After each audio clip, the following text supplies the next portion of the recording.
Domenica 11 agosto, Santa Chiara. È il 224esimo giorno dall'inizio dell'anno e ne mancano 142 al termine.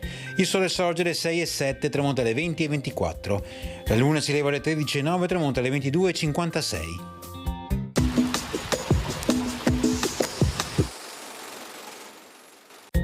Emessa una legge che vieta qualsiasi forma di propaganda elettorale per gli incarichi pubblici.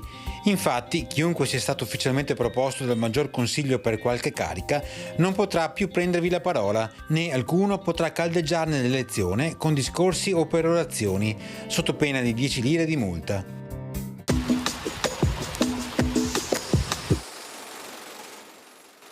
Le previsioni per domani: cielo sereno o poco nuvoloso, con attività cumuliforme in pomeridiana sulle zone montane e pedemontane, più sviluppata rispetto ai giorni precedenti. Valori termici senza notevoli variazioni o in locale lieve aumento.